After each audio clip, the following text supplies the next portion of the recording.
சோதோம் மற்றும் கொமோரா கதையானது மனித குலத்தின் அடக்கமின்மை, கீழ்ப்படியாமை மற்றும் தேவனுடைய நியாய தீர்ப்பு ஆகியவற்றை பற்றி பைபிளில் ஆதியாகமம் 18:19 விவரிக்கப்படும் ஒரு முக்கியமான சம்பவமாகும்.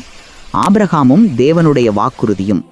வயது முதிர்ந்த ஆபிரகாம் தன் கூடார வாசலில் அமர்ந்திருக்க 3 நபர்கள், அதாவது தேவனும் 2 தேவதூதர்களும் அவரை சந்திக்க வருகிறார்கள். தேவன் ஆபிரகாமுடன் உரையாடுகிறார். சோதோம் மற்றும் கொமோரா நகரங்களின் பாவங்கள் மிகவும் பெரியதாகவும் சத்தமாகவும் இருப்பதை தான் கேள்விப்பட்டதாக தேவன் அறிவிக்கிறார். அந்த பாவங்களை விசாரிக்கப் போவதாகவும் அந்நகரங்கள் நியாய தீர்ப்புக்கு உள்ளாகப் போவதாகவும் கூறுகிறார். ஆபிரகாமின் மன்றாடு. ஆபிரகாம் பயபக்தியுடன் தேவனிடம் கேள்வி கேட்கிறார். நீதிமானையும் துன்மார்க்கனையும் அழிப்பது நியாயமா என்று கேட்டு அந்நகரத்தில் 50 நீதிமான்கள் இருந்தால் அழிப்பீர்களா என கேட்கிறார். தேவனும் சம்மதிக்கிறார். ஆபிரகாம் எண்ணிக்கை 45, 40, 30, 20 என்று குறைத்து கொண்டே வந்து இறுதியாக 10 நீதிமான்கள் இருந்தால் கூட நகரத்தை அழிக்க மாட்டேன் என்று தேவன் வாக்குறுதி அளிக்கிறார். சோதோம் நகரத்துக்குள் மாலை நேரத்தில் 2 தேவதூதர்கள், அதாவது ஆபிரகாமோடு பேசிய 3 2 சோதோம் நகர வாயிலுக்கு வருகிறார்கள். ஆபிரகாமின் சகோதர மகனான லோத்து நகர வாயிலில் அவர்களை கண்டு அவர்களை தன் வீட்டுக்கு விருந்தினராக அழைக்கிறார். தேவதூதர்கள் முதலில் மறுத்தாலும் லோத்துவின் வற்புறுத்தலால் சம்மதிக்கின்றனர்.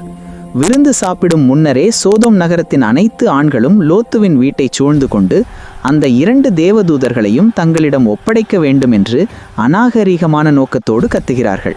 இதுவே அந்த நகரத்தின் பாவத்தின் உச்சகட்டமாக காட்டப்படுகிறது. நியாய தீர்ப்பு ஆரம்பம். லோத்து தன் விருந்தினர்களை காக்க முயற்சிக்கிறான். லோத்து வாசலை அடைக்க முயற்சிக்கும் போது தேவதூதர்கள் அவனை வீட்டுக்குள் இழுத்துவிட்டு வீட்டை சூழ்ந்திருந்த மக்களை திடீரென குருடர்களாக்கி விடுகின்றனர். மக்கள் வாசலை தேடி கண்டுபிடிக்க முடியாமல் திணறுகிறார்கள்.